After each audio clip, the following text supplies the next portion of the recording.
नमस्कार, हमारे इस वीकली शो गेम ऑन में आप सबका स्वागत है। मैं हूं गौरव कुमार और हर बार की तरह ये हफ्ता भी खेल की खबरों से भरपूर रहा। कुछ खबरों ने सुर्खियां बटोरी तो कुछ खबरें ऐसी रहीं जिनको झलकियों में देखने के लिए हम सबको इस बार तैयार रहना होगा। तो अब बिना देरी किए आइए शुरुआत करते हैं और जानते हैं कि इस हफ्ते की पहली बड़ी खबर कौन सी है। तो जो आज की पहली बड़ी खबर है वो है इंडियन प्रीमियर लीग से, जहां अब से बस थोड़ी ही देर के बाद सनराइजर्स हैदराबाद और चेन्नई सुपर किंग्स की टीम जो होंगी वो आमने सामने होंगी। एक ही धरातल पे ये दोनों टीमें दिख रही हैं और दोनों को ही अब तक केवल 5 मैच में 2 जीत मिली है। तो इस खबर पर भी हम गौर करेंगे। वहीं इस हफ्ते की जो दूसरी बड़ी खबर रही वो शतरंज की दुनिया से निकल करके सामने आई, जहां पर भारत की आर वैशाली ने इतिहास रचा। वैशाली फीडे कैंडिडेट्स टूर्नामेंट का खिताब जीतने वाली पहली भारतीय महिला बनी। तो उनकी इस कहानी को भी जानेंगे और उनके सफर को भी देखेंगे कि किस तरह से वो इस खिताब के न केवल करीब पहुंची बल्कि उसको जीतने में भी किस तरह से कामयाब हुई। वहीं इस हफ्ते की तीसरी बड़ी खबर की बात करें तो वो रही डोपिंग के खिलाफ से निकल करके आई, जहां वाडा अध्यक्ष विटोल्ड बाका की ओर से जोर देकर कहा गया कि सरकारों से वो अपील करेंगे कि डोपिंग को अपराध बनाया जाए। तो इन तीनों खबरों को हम देखेंगे विशेष तौर पर। इसके अलावा भी कई सारी और खबरें होंगी जिस पर हम नजर डालेंगे। तो आइए शुरुआत करते हैं अपने इस खास कार्यक्रम गेम ऑन की।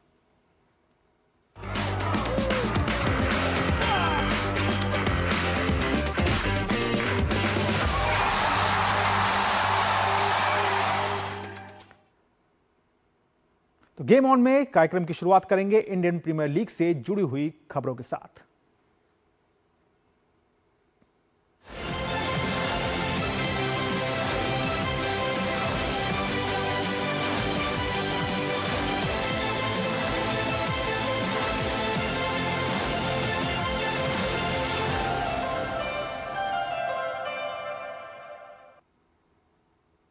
तो आज बड़ा दिन है क्योंकि आज कह सकते हैं कि सनराइजर्स हैदराबाद और चेन्नई सुपर किंग्स जो हैं वो एक दूसरे के आमने सामने होंगी। हैदराबाद की टीम जो है वो अपने होम ग्राउंड पर होगी।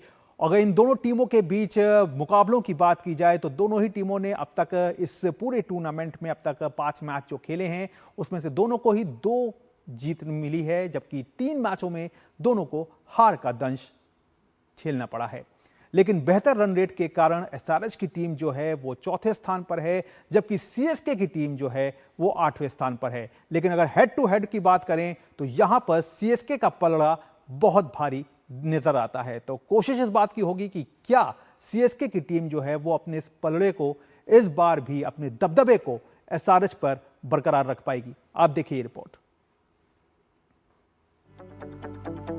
सनराइजर्स हैदराबाद और चेन्नई सुपर किंग्स इस सीजन की 2 ऐसी टीमें हैं जो फिलहाल 5 मैच के बाद एक ही धरातल पर दिख रही हैं। एसआरएच से शुरुआत करें तो इस टीम की बल्लेबाजी में जरूर गहराई है, लेकिन टीम की गेंदबाजी में धार कम होती दिखी है। लेकिन राहत की बात प्रफुल्ल हिंगे और साकिब हुसैन जैसे गेंदबाजों का प्रदर्शन रहा है, जिसने इस टीम के तेज गेंदबाजी आक्रमण को लड़ने की नई ऊर्जा दी है। बल्लेबाजी में अभिषेक शर्मा, ट्रेविस हेड, ईशान किशन और हेनरिक क्लासन जैसे बल्लेबाजों का दमखम है, जो अपने दिन पर काफी खतरनाक साबित होते रहे हैं।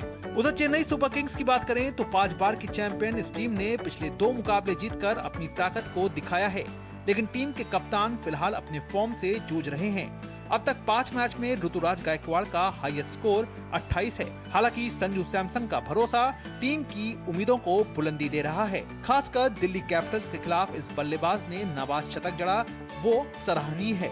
गेंदबाजी में मुकेश चौधरी की रफ्तार से एसआरएच के बल्लेबाजों को बचकर रहना होगा। कुल मिलाकर एक बड़ा मुकाबला सामने है, जहां पर दोनों ही टीमों को अपनी कमियों को दूर कर अपनी ताकत को बड़ा अस्त्र बनाकर मैदान पर उतरना होगा। Sports desk, DD news. तो इस मुकाबले पे कहीं ना कहीं सनराइजर्स हैदराबाद की जो नजर है वो अपने गेंदबाजों पर है और खासतौर से सनराइजर्स हैदराबाद के गेंदबाज प्रफुल्ल हिंगे इन दिनों काफी चर्चा में भी हैं, जिसकी वजह से उनकी जो वजह है वो है डेब्यू मैच में रहा उनका शानदार प्रदर्शन। तो क्या कुछ उन्होंने अपने इस डेब्यू मैच में किया, आप जानिए इस रिपोर्ट के जरिए। सनराइजर्स हैदराबाद के युवा तेज गेंदबाज प्रफुल्ल हिंगे ने राजस्थान रॉयल्स के खिलाफ खतरनाक गेंदबाजी की। उन्होंने आईपीएल के अपने डेब्यू पर ही गेंदबाजी से तहलका मचा दिया और पहले ही ओवर में राजस्थान रॉयल्स के 3 विकेट गिरा दिए। उन्होंने वैभव सूर्यवंशी, ध्रुव जुरेल और लुआन ड्रे प्रेटोरियस को अपना शिकार बनाया। हिंगे आईपीएल इतिहास में डेब्यू पर पहले ही ओवर में 3 विकेट लेने वाले पहले गेंदबाज बन गए। आरआर पर सनराइजर्स हैदराबाद को मिली जीत में प्रफुल्ल हिंगे का योगदान सबसे अहम रहा, जिन्होंने 4 ओवर में 34 रन देकर 4 विकेट लिए। प्रफुल्ल हिंगे का जन्म 18 जनवरी 2002 को महाराष्ट्र के नागपुर में हुआ था। वे घरेलू क्रिकेट में विदर्भ के लिए खेलते हैं। आईपीएल 2026 में सनराइजर्स हैदराबाद के लिए डेब्यू करने से पहले उन्होंने 10 फर्स्ट क्लास मैच खेले, जिसमें 27 विकेट लिए। लिस्ट ए क्रिकेट में उन्होंने 6 मैच खेले, जहां 5 विकेट उन्होंने हासिल किए। तो वहीं टी20 क्रिकेट में उनका अनुभव बेहद कम रहा। उन्होंने मात्र 1 मैच खेला और 1 विकेट चटकाए। हैदराबाद ने उन्हें ऑक्शन में 30 लाख रुपए में अपनी टीम में शामिल किया था। उनके इस प्रदर्शन से उनके माता पिता की आंखों में खुशी है और उन्हें भरोसा है कि हिंगे आईपीएल के इस सीजन में आगे भी इसी तरह का कमाल करते रहेंगे। अभी यहाँ से आगे वो बैक तो आना नहीं है और उसने भी नहीं आना है और किसी को भी नहीं लगेगा कि वो बैक आए। वो इसके बाद भी वो निरंतर मेहनत करता रहेगा। और क्रिकेट गेम ऐसा है कि कोई भी स्पोर्ट्स गेम ऐसा है, अपन कंटिन्यूटी में अगर उसको डिसिप्लिन डेडिकेशन से अगर करेंगे तो वो एक ना दिन ये होता। आगे यही इच्छा है कि उसकी भी जो इच्छा है या हर प्लेयर की जो इच्छा रहती है कि एक टीम इंडिया में क्या बोलते बा, एक दिन टीम इंडिया में क्या बोलते बा अपना बेटा खेलना चाहिए, अपने बस्ती का नाम, सिटी का नाम रोशन होना चाहिए। हर एक का सपना रहता है। परिवार का मानना है कि ये तो बस शुरुआत है और उन्हें उम्मीद है कि जल्द ही वे उन्हें भारतीय टीम की जर्सी पहने हुए दिखेंगे। हालांकि अभी प्रफुल्ल के सामने एक लंबा लीग का सीजन है, जहां वो खुद को खरा उतारने के लिए तैयार दिखेंगे, खासकर एक ऐसे सीजन में जहां हैदराबाद की कमजोर कड़ी उनकी गेंदबाजी दिख रही है। Sports desk, DD news.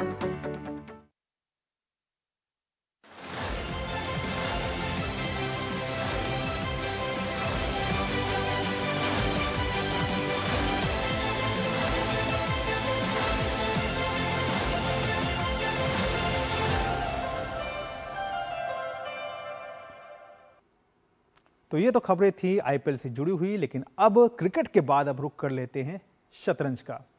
तो युवा शतरंज खिलाड़ी आर वैशाली ने फीडे कैंडिडेट्स टूर्नामेंट का खिताब अपने नाम किया। उन्होंने टूर्नामेंट के फाइनल दौर में यूक्रेन की कातरीना लागनो को हराया। इस जीत के साथ ही वैशाली प्रतिष्ठित टूर्नामेंट को जीतने वाली पहली भारतीय महिला बन गईं। इतना ही नहीं, इस जीत के साथ ही उन्हें इस साल होने वाली विश्व चैंपियनशिप में मौजूदा चैंपियन जू बेंजुन के चुनौती देने का भी मौका जो है वो मिलेगा।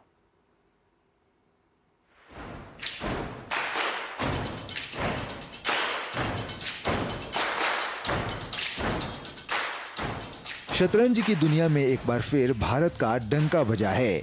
भारतीय शतरंज खिलाड़ी आर वैशाली ने फीडे विमेंस कैंडिडेट्स टूर्नामेंट के खिताब पर कब्जा जमाकर इतिहास रच दिया।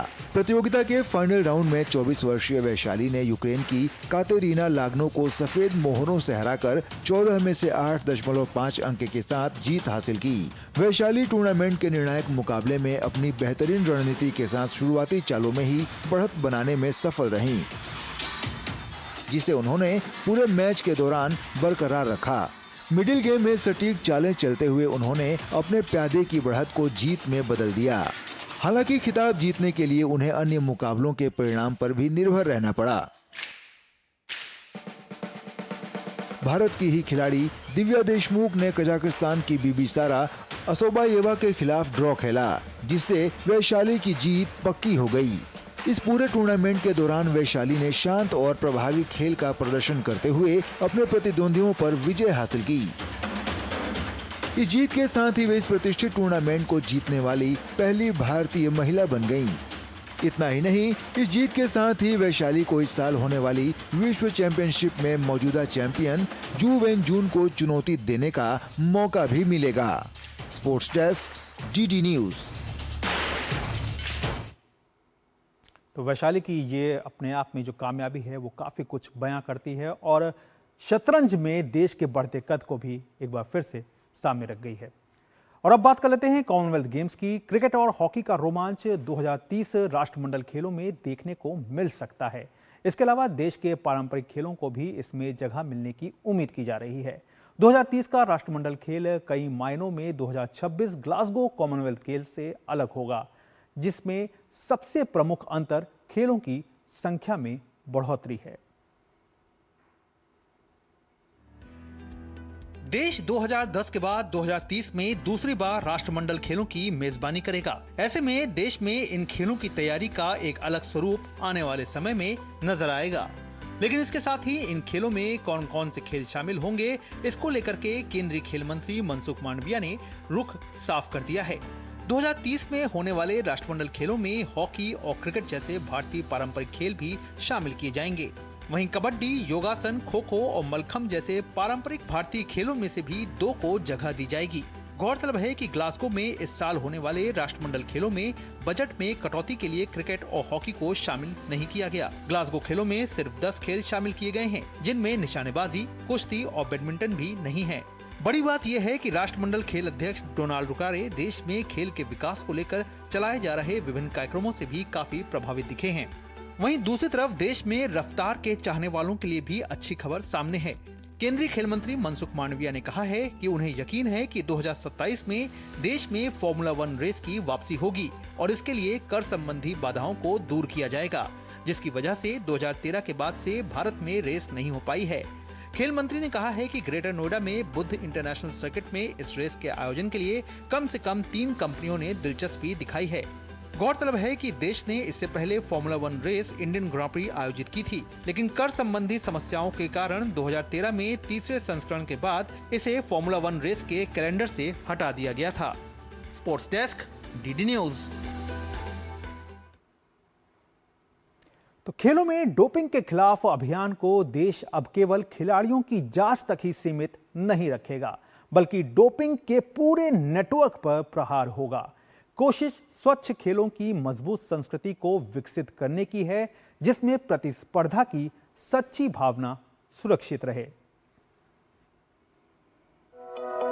खेल में पदक जीत की तस्वीर और देश के बढ़ते कद को फीका कर देता है डोपिंग का डंक। कभी अनजाने तो कभी जानबूझकर खिलाड़ियों का इसके साथ नाता जुड़ जाता है। लेकिन अब इस वैश्विक समस्या को दूर करने और बेहतर तरीके से इस समस्या से निपटने के लिए इसका जिम्मेदार वर्ग तैयार है। पिछले दिनों भारत दौरे पर आए विश्व डोपिंग निरोधक एजेंसी के अध्यक्ष विटोल्ड बांका की ये यात्रा इस संबंध में काफी महत्वपूर्ण रही। बांका के मुताबिक भारत में डोप को रोकने और डोपिंग के मामलों में कमी लाने के विभिन्न प्रयास किए जा रहे हैं। ये सही दिशा में है, लेकिन इसमें और ज्यादा तेजी लाने की जरूरत है। वहीं केंद्रीय खेल मंत्री डॉक्टर मनसुख मांडविया के मुताबिक सरकार उन लोगों के खिलाफ आपराधिक प्रावधान लाने पर काम कर रही है जो खिलाड़ियों को प्रतिबंधित दवाएं देने या उनकी तस्करी में शामिल हैं। देश में डोपिंग के खिलाफ भी मूवमेंट चलाई जा रही है। ये देश की विविधता को देख के स्पोर्ट्स में डोपिंग को रोका जाए, इसलिए अवेयरनेस प्रोग्राम चलाया जा रहा है। स्पोर्ट्स मैन स्पिरिट और एथिकल स्पोर्ट्स और क्लीन स्पोर्ट्स को बढ़ावा दिया जा रहा है और इसलिए ही ऐसी ग्लोबल समिट हमने भारत में आयोजित करी है। फिलहाल भारत में खिलाड़ियों को प्रतिबंधित पदार्थों की आपूर्ति करने वालों के खिलाफ दंड का प्रावधान नहीं है और अनुशासनात्मक कार्रवाई खिलाड़ियों को जांच में दोषी पाए जाने पर प्रतिबंध तक सीमित है। वाडा अध्यक्ष के मुताबिक इस दिशा में एकाएक कोई परिवर्तन नहीं आएगा, बल्कि इस पर लगाम लगाने की एक सतत प्रक्रिया है जो समय लेगी।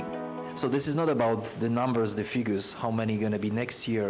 This is about general culture and general process which will take years, and I believe that in few years we could say that the system is working very well here, no matter how many positive cases we're gonna have here. You are the biggest nation in the world.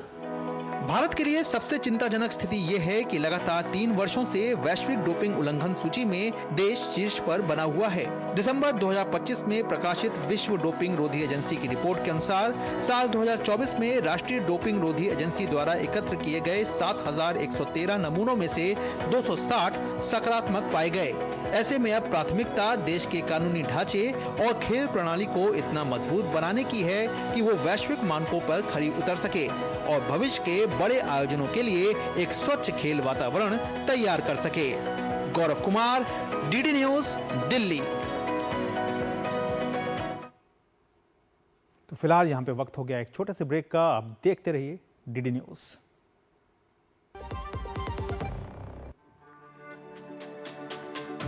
मेरी पसंद, मेरी पसंद, मेरी पसंद, मेरी पसंद, हमारी पसंद, हम सबकी पसंद। मजबूत देश का मजबूत सरिया हो गया स्टील। ब्रेक के बाद एक बार फिर से आप सबका स्वागत है और अब बात कर लेते हैं फुटबॉल की, जहां पर फीफा वर्ल्ड कप में इस बार 48 टीमें जो हैं वो नजर आएंगी। क्वालिफिकेशन के फाइनल राउंड से 6 टीमों ने टूर्नामेंट में अपनी जगह क्योंकि बना चुकी हैं पहले ही। इसमें स्वीडन है, तुर्की की टीम है, बोस्निया एंड हर्जेगोविना है, चेक रिपब्लिक, इराक और DR कॉन्गो शामिल हैं। 11 जून से फीफा वर्ल्ड कप की शुरुआत हो रही है। पहली बार इस टूर्नामेंट में 48 टीमें जो हैं वो हिस्सा ले रही हैं। इससे पहले अगर देखा जाए तो पिछले विश्व कप में 32 टीमें इसमें खेलती हुई नजर आई थीं। केप वर्दे, कुराकाओ, जॉर्डन और उज्बेकिस्तान की टीम पहली बार फीफा वर्ल्ड कप में खेलेंगी। फुटबॉल की दुनिया का सबसे बड़ा मंच अब और भी भव्य होने जा रहा है। फीफा विश्व कप 2026 के लिए सभी 48 टीमों की तस्वीर साफ हो चुकी है। पहली बार इतने बड़े स्तर पर खेला जाने वाला ये टूर्नामेंट नए इतिहास को लिखने के लिए तैयार है। 48 टीमें, एक ट्रॉफी और खिताबी जंग। 2026 का ये विश्व कप इतिहास का सबसे बड़ा संस्करण बनने जा रहा है। पहली बार 32 की जगह 48 टीमें इस टूर्नामेंट में हिस्सा लेंगी। अमेरिका, कनाडा और मेक्सिको में संयुक्त रूप से इस प्रतियोगिता का आयोजन किया जा रहा है। 48 टीमों को 4-4 के 12 ग्रुप में बांटा गया है। हर टीम अपने ग्रुप की अन्य 3 टीमों से मुकाबला खेलेगी। हर ग्रुप की टॉप 2 टीमों के साथ ही तीसरे स्थान पर रहने वाली 8 सर्वश्रेष्ठ टीमें राउंड ऑफ 32 में जाएंगी। चैंपियन बनने वाली टीम को पिछले विश्व कप के मुकाबले एक ज्यादा 8 मैच खेलना होगा। कुल 104 मैच इस विश्व कप में खेले जाएंगे। फीफा के 6 महाद्वीपीय संघों के जरिए टीमों का चयन हुआ। इस महाकुंभ के लिए करीब 2.5 साल तक दुनिया के हर कोने में क्वालिफिकेशन मुकाबले खेले गए। छोटे देशों से लेकर दिग्गज टीमों तक हर किसी को इस बार अपनी जगह पक्की करने के लिए कड़ी मेहनत करनी पड़ी। हर बार की तरह इस बार भी Argentina, Brazil, France, Germany, Spain, England, पुर्तगाल और नीदरलैंड्स जैसी कई दिग्गज टीमें खिताब की दावेदार के रूप में मैदान पर सामने होंगी। एशिया से 9 टीमें विश्व कप में हिस्सा लेने जा रही हैं। वहीं अफ्रीका से 10 और यूरोप के 16 देश विश्व कप में शिरकत करेंगे। दक्षिण अमेरिका और नॉर्थ सेंट्रल अमेरिका से 6 टीमें, जबकि ओशियानिया से 1 टीम विश्व कप में खेलती हुई दिखाई देगी। नए चेहरे पर चुनौती सबसे बड़ी। फुटबॉल विश्व कप के फॉर्मेट में परिवर्तन होने से टीमों के पास क्वालिफाई करने के मौके बढ़ गए थे। केप वर्डे, कुराकाओ, जॉर्डन और उज्बेकिस्तान जैसी टीमों ने पहली बार फाइनल में पहुंचकर विश्व फुटबॉल के मानचित्र को विस्तृत करते हुए अपनी पहचान बनाई है। कुराकाओ विश्व कप में खेलने वाला सबसे छोटा देश है। कुराकाओ की आबादी केवल 1.5 लाख है, लेकिन फुटबॉल के प्रति उसके जुनून ने खेलों की सबसे बड़ी प्रतियोगिता तक उन्हें पहुंचा दिया है। अरब देश जॉर्डन ने 40 साल पहले विश्व कप क्वालिफाइंग में खेलना शुरू किया था। उन्होंने AFC ग्रुप बी में दक्षिण कोरिया के बाद दूसरे स्थान पर रहते हुए फीफा विश्व कप का टिकट हासिल किया। उज्बेकिस्तान की टीम 2006 और 2014 विश्व कप क्वालिफाइंग के अंतिम राउंड में पहुंचकर चूक गई थी, लेकिन इस बार उसके खिलाड़ियों ने कोई गलती नहीं की और विश्व कप में खेलने का हक पा ही लिया। सिर्फ 6 लाख की आबादी वाला केप वर्डे विश्व कप के लिए क्वालिफाई करने वाला जनसंख्या के लिहाज से दूसरा सबसे छोटा देश है। टूर्नामेंट की शुरुआत 11 जून 2026 से होगी। ओपनिंग मैच में मैक्सिको का मुकाबला दक्षिण अफ्रीका से होगा। दुनिया की नजरें इस ऐतिहासिक टूर्नामेंट पर होंगी। फाइनल 19 जुलाई को मेट लाइफ स्टेडियम में खेला जाएगा। Sports desk, DD news. तो 11 जून से फुटबॉल वर्ल्ड कप का जो रोमांच होगा वो फुटबॉल प्रेमियों के सिर पर चढ़कर बोलेगा। अब बात कर लेते हैं पैरा आर्चरी की। बैंकॉक में आयोजित विश्व आर्चरी पैरा सीरीज में 2 स्वर्ण पदक जीतने वाली भारतीय पैरा आर्चर पायल नाग हौसले की जीती जागती मिसाल हैं। 8 साल की उम्र में एक हादसे में हाथ और पैर गंवा देने वाली पायल अब विश्व स्तर पर तीरंदाजी में देश के लिए पदक जीत रही हैं। पायल नाग से खास बात की हमारी संवाददाता सुचित्रा ने।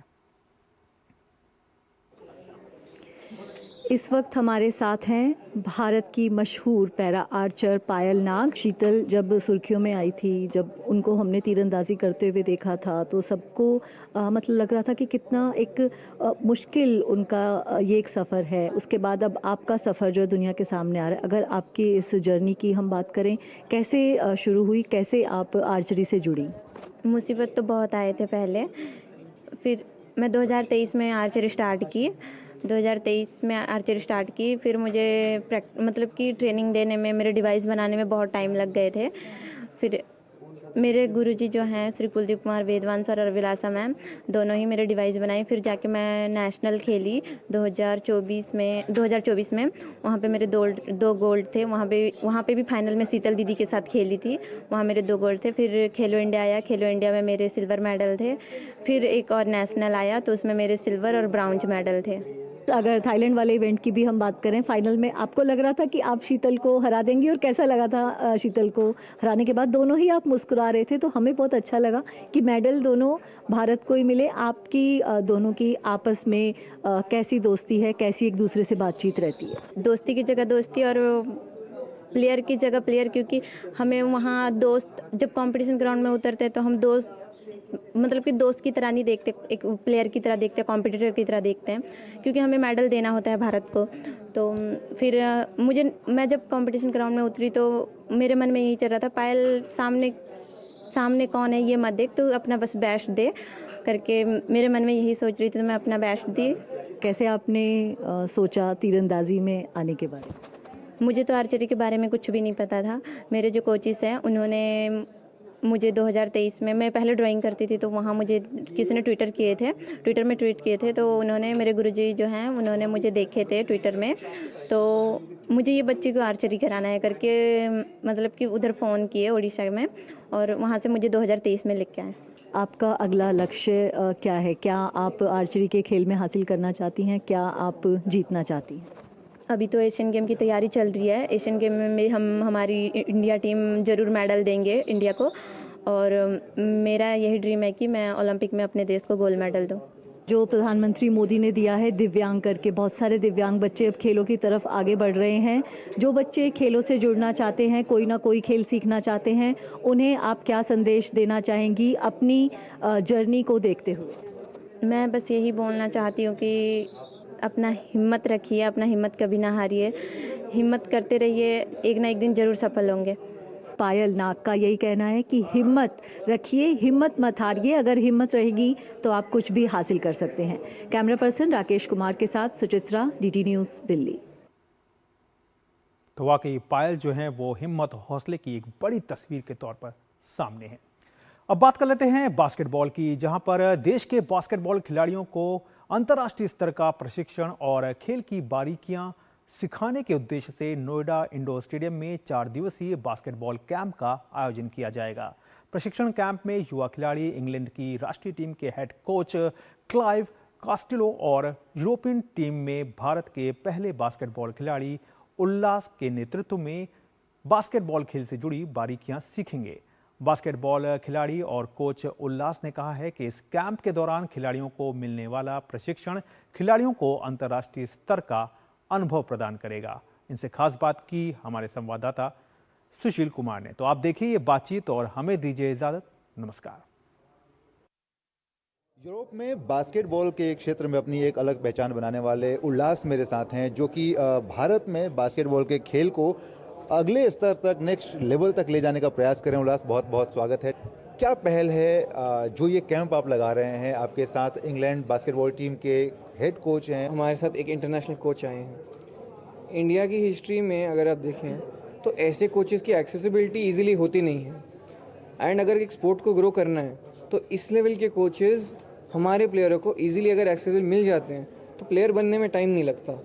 हमारा मेन गोल ये है कि बच्चा जब 7 साल की उम्र में बॉल पकड़े, जब तक वो 18 तक आते आते वो या तो प्रोफेशनल बास्केटबॉल प्लेयर बन रहा है या तो वो स्टूडेंट एथलीट किसी हाई लेवल यूनिवर्सिटी में खेल भी रहा है, पढ़ भी रहा है, दोनों अपनी एजुकेशन भी पूरी कर रहा है एंड उसके बाद हाई लेवल ऑफ बास्केटबॉल खेल रहा है। एक पाथवे जो लैकिंग है सिस्टम में वो हम प्रोवाइड कर रहे हैं। अगर कोई अंतर्राष्ट्रीय स्तर का कोच जुड़ता है तो वो क्या रंग लाती है कोशिश, और जो हमारे यूथ हैं इनको क्या नया मिलता है?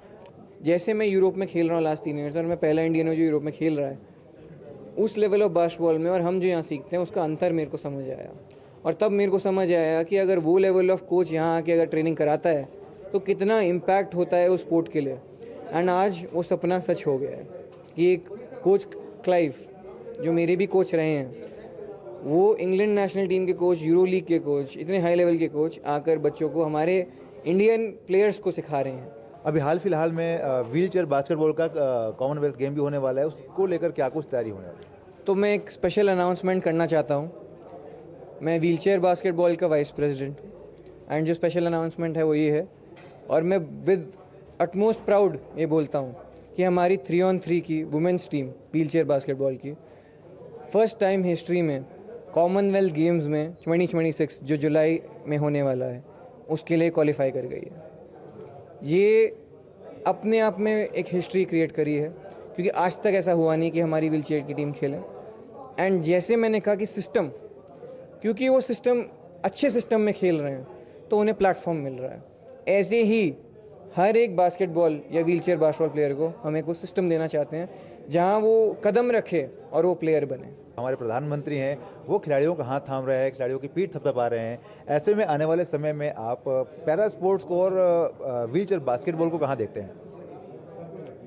मैं अपने दिल से हमारे प्राइम मिनिस्टर आदरणीय श्री नरेंद्र मोदी जी को धन्यवाद करना चाहता हूँ कि वो स्पोर्ट्स को इतना बढ़ावा देते हैं, क्योंकि जब लीडरशिप, ये बहुत इम्पोर्टेंट चीज़ है, लीडरशिप पे जब सपोर्ट मिलता है ना ऐसा, तो फिर हम लोगों को काम करना बहुत इजी हो जाता है। क्योंकि लीडरशिप से जब सपोर्ट आए तो वो जो पैशन है हमारा उसको हम देख पाते हैं कि रिज़ल्ट में देख पाते हैं। इसीलिए आप देख रहे हैं कि पैरा ओलंपिक्स में 29 मेडल्स आए, या पैरा स्पोर्ट्स इतनी तेज़ी से ग्रो हो रहा है, या स्पोर्ट्स ओवरऑल देश में ग्रो हो रहा है, यही रीज़न है। अंतर्राष्ट्रीय मंच पर बास्केटबॉल के क्षेत्र में अपना नाम कमाने के बाद उल्लास लौट चुके हैं घरेलू धरती पर, जहां ये छोटे बच्चों को, स्कूली बच्चों को और जो बच्चे बास्केटबॉल के क्षेत्र में अपना नाम बनाना चाहते हैं उनको ट्रेनिंग देंगे। कैमरामैन विमलेश कुमार के साथ में सुशील कुमार, डीडी न्यूज़, दिल्ली।